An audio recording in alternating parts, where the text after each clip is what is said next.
Hey guys, so I'm going to go over how to do color adjustment in iSet today. So as usual, we'll create a new demo project and then we have to enable it. So if you go down here to the menu and then settings on the bottom left, you'll see show color adjustment panel. We'll go back and now we go here. And the first thing you do is read back the mapping. So this is the representation of each individual receiver card in your screen. So the first thing you can do is you could either select all, or you could select individual ones like this one or this one. And then we can also do, if we click the checkbox, we can enable or disable the color adjustment. And we can also set test patterns here. So, if we go to the this next section here, so we'll click this first one, turn off the test pattern, and then if we click known and unknown, so this represents the color space. So if we have color space data that's stored on the receiver card, we can adjust the original color space, and we can also measure it if you have a color meter.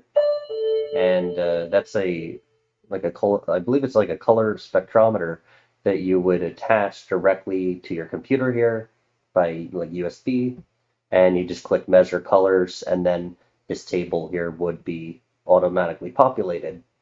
And if you don't, you can also import a LXY file, and then that would also fill the table. And if you're using another software or another color space, color meter, um, you can then also directly input the values here as well. And then once you've done it, you can save it. And that's basically how you have to set up the original part. You can also set as a preset down here as well. You can save it and then load it later. So that's how you do the measuring of a color of your color space. And then once you've set that up, you can do like individual adjustments. So you could see we have the red, green, the blue, and then this one is the luminescence, like the total brightness. If you see, um, what that does is it's lowering the colors for all of them. So when we lower it here, it's lowering the green one, the brightness for the green, and then on the red, it's lowering the red and its brightness and the blue and its brightness. And that's just like a global slider. So then the other option is you can then adjust the individual ones here. So let's say you want to have less red in this cabinet. You can also see what this is doing. If you see here on the left, we're moving the amount of red and reducing it. Now, if we lower the green here, we could increase the green here.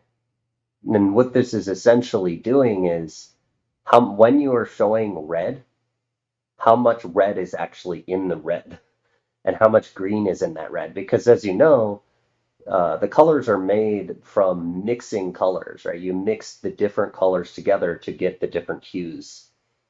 So this is how you can do it essentially in iSet. And what you're able to also do here is, and why this is useful is if you're in a situation where you want to sort of display like very specific colors. An example is like if you're using like Coca-Cola, I believe they have a very specific shade or hue of red that they want you to use if you're going to use their logo. And a lot of companies do that.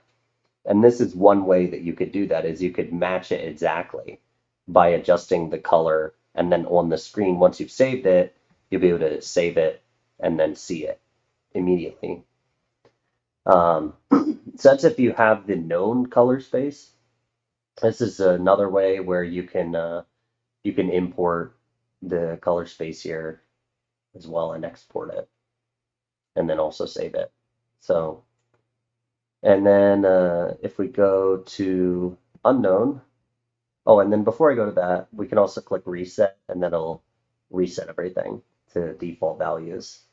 If we go to unknown, this is if we don't know what the color space is for that cabinet.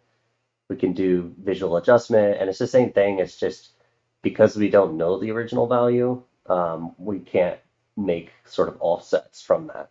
So it's the same thing here, though. You can read back, and that's going to read back what's stored on the receiver card. And then when you're done, you save it. And you can also obviously enable it and disable it. And you can select individual cabinets or select multiple as well. So that's basically how you do the color adjustment. If you have any questions, feel free to reach out. Bye.